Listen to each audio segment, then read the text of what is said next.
Being a 90 marks scorer in physics, I can say this thing कि physics में जो आपका जो सेक्शन ए होता है, जिसमें आपके 20 क्वेश्चंस जो है पूछे जाते हैं, उनमें से जो 15 क्वेश्चंस रहते हैं वो आपके सिंपल फॉर्मूले बेस्ड होते हैं। और जो सेक्शन बी है जिसमें 10 क्वेश्चंस पूछे जाते हैं, उसके भी 50% क्वेश्चन, मतलब जो 5 क्वेश्चन होंगे, 5 ही करने होते हैं आपको, वो भी आपके फॉर्मूले बेस्ड होते हैं। और यदि आप जेईई मेंस में 20 क्वेश्चंस बना लेते हो फर्स्ट अटेम्प्ट में फिजिक्स में, तो आपके 80 मार्क्स आ जाएंगे एंड इस पर आपका मोस्ट प्रोबेबली 99 परसेंटाइल फिजिक्स में बन जाएगा। और बाकी के यहाँ के जो 5 क्वेश्चन बचे हुए हैं, और यहाँ पे जो 5 क्वेश्चन बचे हुए हैं, मतलब जो 10 क्वेश्चन है आपको, क्योंकि यहाँ के 5 तो आपको छोड़ने हैं, तो जो 5 से 10 क्वेश्चन होते हैं वो आपके थोड़े कॉन्सेप्चुअल और इन डेप्थ कॉन्सेप्ट से पूछे जाते हैं। लेकिन आपको एक्चुअली में उन 5 से 10 क्वेश्चन पर फोकस नहीं करना है। आपको केवल ये जो 15 क्वेश्चन यहाँ से और 5 क्वेश्चन यहाँ से, मतलब 20 जो क्वेश्चन है, उन पर आपको सबसे ज्यादा फोकस करना है। और आपको इस चीज पर विश्वास करना पड़ेगा कि क्वेश्चंस फॉर्मूले बेस्ड होते हैं, क्योंकि मैंने खुद जेईई मेंस के सारे जो पीवाईक्यूज है उनको सॉल्व किए थे।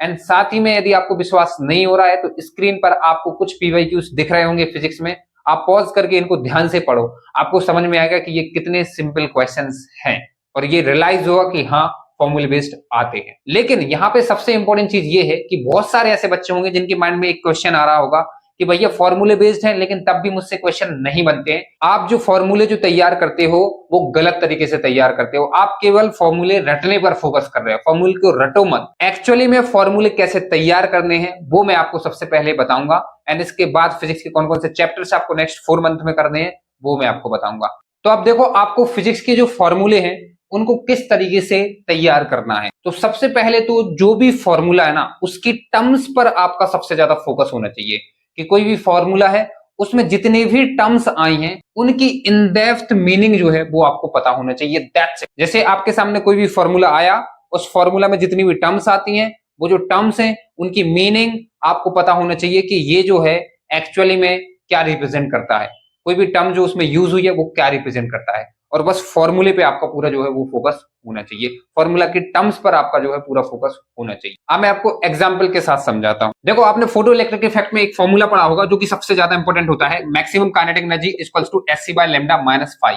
ये पढ़ा होगा। अब बहुत सारे बच्चे क्या करेंगे, इस फॉर्मूला को केवल रट लेंगे, उनको टर्म्स की मीनिंग ही पता नहीं होगी। और टर्म्स की जब तक मीनिंग पता नहीं है, आप पर क्वेश्चन नहीं बनेगा। इसमें जितनी भी टर्म्स यूज हुई है, चाहे ये हो, ये हो, ये हो, और जो इंडिविजुअल टर्म्स है जैसे लैम्डा क्या है, ये आपको पता होना चाहिए। जैसे आपको पता भी होगा ये कि जैसे कोई भी एक मेटल सरफेस होता है, इससे जो भी इलेक्ट्रॉन इजेक्ट होता है, जब आपके फोटॉन्स जो है इस मेटल सरफेस से टकराते हैं, तब ये जो इजेक्टेड इलेक्ट्रॉन है इसकी जो मैक्सिमम काइनेटिक एनर्जी है वो यहाँ पे SC by lambda minus phi होती है। जहां पे ये जो टर्म है ये आपकी फोटॉन्स की एनर्जी है, और ये जो फाई है ये मेटल का वर्क फंक्शन है। तो ये जो टर्म्स है ना, ये क्लियर होना चाहिए। अब इससे रिलेटेड यदि कोई भी क्वेश्चन आएगा वो डेफिनेटली आप बना पाओगे। जेईई मेंस के पेपर में ऐसे ही आते हैं क्वेश्चन। जैसे मैं और एग्जांपल लूं, जैसे स्फीयर होता है, तो स्फीयर में यदि देखा जाए तो जो आउटसाइड जो इलेक्ट्रिक फील्ड होती है, ठीक है ना, यदि इसकी जो चार्ज पर यूनिट वॉल्यूम जो है वो रो है, डेंसिटी, तो इसकी जो इलेक्ट्रिक फील्ड होती है वो आपकी हो जाती है rho R cube divided by 3 epsilon not x square. अब बहुत सारे बच्चे इसको रट लेंगे, लेकिन आपकी टर्म्स जो है वो क्लियर होना चाहिए। जैसे यहां पर जो एक्स है ये आपकी सेंटर से डिस्टेंस है। अब बहुत सारे बच्चे इसी में कंफ्यूज होंगे कि ये सरफेस से लेंगे, नहीं। यदि आपको आउटसाइड निकालना है तो आप कहीं ना कहीं सेंटर से ये एक्स लेते हैं, ठीक है ना। ये जो रो है, बहुत सारे बच्चे क्या करेंगे, इसको चार्ज समझ लेंगे, नहीं, ये चार्ज पर यूनिट वॉल्यूम है। तो आपको चीजें जो टर्म्स है ना वो इन डेप्थ क्लियर होना चाहिए। आप और भी एग्जांपल दे सकते हो, जैसे आप रिंग की जो इलेक्ट्रिक फील्ड है वो सेंटर से आप देखते हो, ठीक है ना, at a distance of x, वो होती है आपकी k q x divided by r square plus x square raise to the power 3/2। This is your electric field. तो आपको इसको विजुलाइज करना चाहिए। ये जो रिंग है, ये रिंग जैसे ऐसे इलास्टिक एक सर्किल है, और सर्किल के सेंटर से एक्स डिस्टेंस दूर जो है वहां पे अपन इलेक्ट्रिक फील्ड निकाल रहे हैं। तो ये आपकी चीज क्लियर होना चाहिए। बहुत सारे बच्चे क्या करते हैं, इलेक्ट्रिक फील्ड का फॉर्मूला जो है वो रट लेंगे कि इलेक्ट्रिक फील्ड जो होती है आपकी किसी भी एक क्यू चार्ज की वजह से वो आपकी k Q by x square होती है, लेकिन उनको मीनिंग पता नहीं होगी कि एक्चुअली में इसका मीनिंग क्या है, के क्यू बाय एक्स स्क्वायर। अरे भाई, इसको यदि तुम अच्छे से ना इन डेप्थ एनालाइज करोगे तो ये एक्चुअली में क्या रिप्रेजेंट कर रहा है कि कोई भी यदि चार्ज क्यू है, कोई भी यदि चार्ज क्यू है, और यदि इस चार्ज का इन्फ्लुएंस है चारों तरफ, अब यदि तुम्हें एक्स डिस्टेंस दूर इस चार्ज की वजह से इलेक्ट्रिक फील्ड निकालनी है इस पॉइंट पे, तो वो आपकी होगी के Q divided by x square. तो इस तरीके से आपकी ना इन डेप्थ मीनिंग जब आपको पता होंगी, वो क्वेश्चन कैसे भी घुमा देंगे आप पर, वो क्वेश्चन बन जाएगा। इतना सा बस आपको फिजिक्स में काम करना है और नहीं। मतलब जब भी आप फिजिक्स का कोई भी चैप्टर पढ़ते हो, उसमें बस आप फॉर्मूला नहीं, फॉर्मूला की टर्म्स पर फोकस करो कि कौन कौन सी टर्म्स यूज हुई हैं और उन टर्म्स का मीनिंग क्या है। जैसे फॉर एग्जांपल यदि आपके पास पैरेलल प्लेट कैपेसिटर है, तो इसमें जो कैपेसिटेंस होता है वो epsilon naught a by d होता है। अब आपको ये पता होना चाहिए कि ए जो है वो प्लेट्स का एरिया है, जो डी है वो बीच की सेपरेशन है, एप्सिलॉन नॉट की वैल्यू आपको याद होना चाहिए। इस तरीके से आप जो है अपने थोड़े से फॉर्मूले जो है वो तैयार करने की कोशिश करो, इन डेप्थ थोड़ी सी टर्म्स को समझने की कोशिश करो। मैं कह रहा हूं फिजिक्स में 80+ मार्क्स आप 4 महीने में बिल्कुल कर सकते हो। मुझे एक चीज बताओ, क्यों नहीं कर सकते आप इतना सा काम? चाहे आप वन शॉट देखते हो या फिर आप फुल एक्सेस देखते हो, मोस्टली आपके फॉर्मूले ही होते हैं फिजिक्स में, आपको खुद पता है। चाहे आप कुछ भी उठा लो, थ्योरी आपको बहुत ही कम मिलेगी। ज्यादातर जो कॉन्सेप्ट्स होते हैं उनमें फॉर्मूले यूज होते हैं, और फॉर्मूले की वजह से टर्म्स आप याद करते जाओ। क्यों नहीं बनेगा आप पर फिजिक्स में? अब यहाँ पे एक क्वेश्चन आपके माइंड में आ रहा होगा कि भैया मेरे पास 4 महीने हैं, क्या पूरा जो सिलेबस है उसके जो फॉर्मूले वो याद कर सकते हो तुम? तो मैं फिर आपको थोड़ा सा सिलेबस जो है उसको एनालाइज करके बता रहा हूं कि आपको कौन कौन से चैप्टर्स जो है वो करना चाहिए। तो ये जो आपको दिख रहा है ये पूरा फिजिक्स का जेईई मेंस का सिलेबस है। क्लास 11th में आपके ये चैप्टर्स हैं, काइनेमेटिक्स से लेके एसएचएम प्लस वेव्स तक, और क्लास 12th जो है उसमें आपके इलेक्ट्रोस्टैटिक्स से लेके कैपेसिटर से लेके मॉडर्न फिजिक्स इंक्लूडिंग सेमीकंडक्टर जो है, ये आपके सारे चैप्टर्स हैं। यदि इस पूरे सिलेबस में सबसे इंपॉर्टेंट जो चैप्टर्स है फिजिक्स के, उनकी यदि मैं बात करूं तो सबसे पहले तो आपको ये चीज पता होना चाहिए कि जो क्लास 12th है वो आपकी ज्यादा स्कोरिंग है। क्लास 12th जो है वो 11th के कंपैरिजन में फिजिक्स में ज्यादा स्कोरिंग होता है। सबसे पहले क्लास 11th की मैं बात करूं तो यहाँ पे जो वर्क पावर एनर्जी है ये काफी ज्यादा स्कोरिंग होता है, ये आपको करना है। और इसके बाद जो हीट एंड थर्मोडायनेमिक्स है, क्योंकि क्लास 11th का सबसे ज्यादा जो इजी सेक्शन है वो हीट एंड थर्मोडायनेमिक्स है। यहां से आपके 3 से 4 क्वेश्चन जो है वो आ सकते हैं। पूरा जो हीट एंड थर्मो है आपका, लाइक थर्मल एक्सपेंशन, कैलोरीमेट्री, आपका हीट ट्रांसफर हो गया, केटीजी, लॉज ऑफ थर्मोडायनेमिक्स, ठीक है ना। थर्मो आपकी केमिस्ट्री में भी कॉमन है, तो ये आपको करना है हीट एंड थर्मोडायनेमिक्स। क्यों? क्योंकि ये इजी सेक्शन है पूरी क्लास 11th में देख लिया जाए। और एक और इंपॉर्टेंट चीज ये है कि यहाँ रोटेशन जो है इसको आप छोड़ देना। काफी बड़ा चैप्टर है लेकिन इसमें आप मोमेंट ऑफ इनर्शिया जो है वो कर लेना, parallel axis theorem, perpendicular axis theorem, ये जो चीज है ये आप कर लेना। बाकी ये जितने भी चैप्टर्स हैं ये आपके, आप ऐसा मान सकते हो कि ये आपको आने चाहिए, ठीक है ना। एसएचएम बेस वगैरह जो है ये आपको आने चाहिए। मैं सिर्फ इंपॉर्टेंट चैप्टर्स की बात कर रहा हूँ कि उनको आप काफी अच्छे से मास्टर कर सको। जिससे यहाँ पे इलेक्ट्रोस्टैटिक्स एंड कैपेसिटर जो है ये सबसे ज्यादा इंपॉर्टेंट चैप्टर है, यहाँ से 2 से 3 क्वेश्चन जो है वो आ रहे होंगे।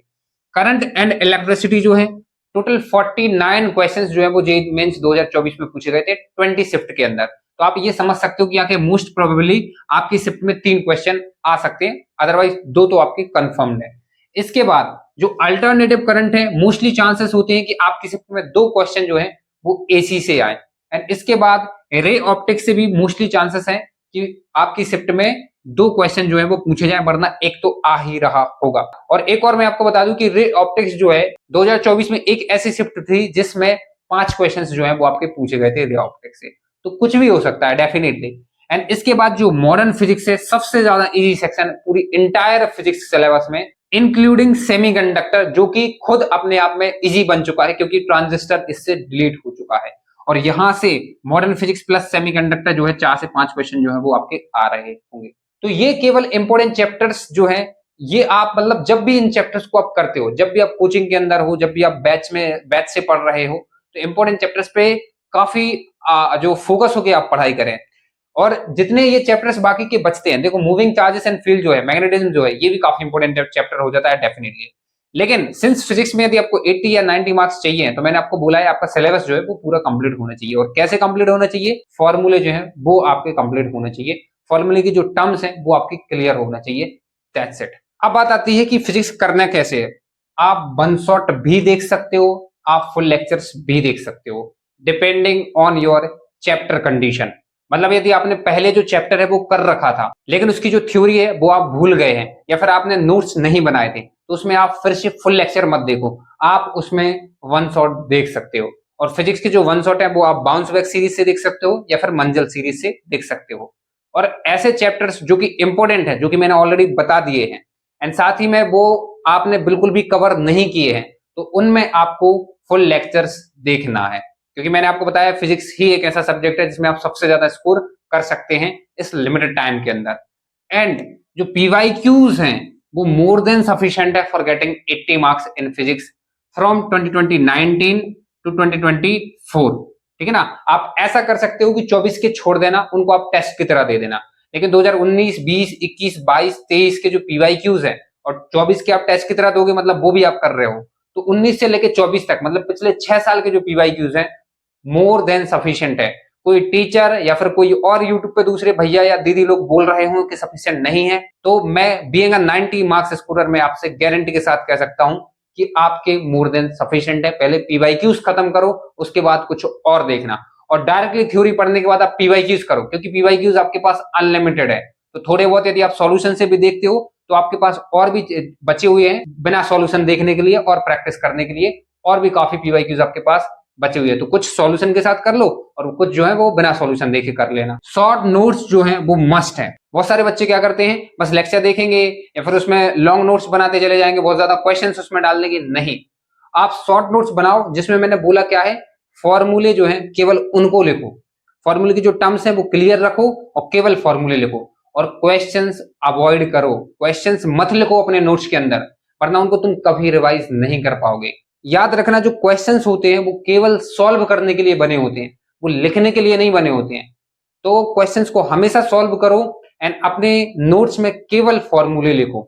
और एक और चीज है, फॉर्मूला कोई भी मत छोड़ो, जितने भी फॉर्मूले यूज होते हैं सारे लिख डालो शॉर्ट नोट्स के अंदर, चाहे वो 5 पेज में बने या फिर 6 पेज में बने। शॉर्ट नोट्स मतलब केवल फॉर्मूले एंड सारे फॉर्मूले, रिमेंबर कोई भी चैप्टर है सारे फॉर्मूले। एंड एक और सबसे इंपॉर्टेंट चीज जो है, जब आप वन शॉट और फुल लेक्चर्स देख रहे हो तो टीचर जो भी क्वेश्चन कराते हैं उनको तो आपको रफ कॉपी में सॉल्व करना है, लेकिन यदि आपको रिकॉर्ड में रखना है तो आप स्क्रीनशॉट ले लेना, और वैसे आप रिकॉर्ड में रख सकते हो कि कभी यदि भूल गए तो आप वापस अपने फोन में देख सकते हो। लेकिन नोट्स में क्वेश्चंस नहीं लिखने हैं, केवल फॉर्मूला लिखना है नोट्स। तो ये फिजिक्स की स्ट्रैटेजी थी। मैं कह सकता हूं कि अगले 4 महीने के अंदर अंदर आप फिजिक्स में इतना कर सकते हो। फॉर्मूले करना है, PYQs करना है, शॉर्ट नोट्स बनाना है, दैट्स इट।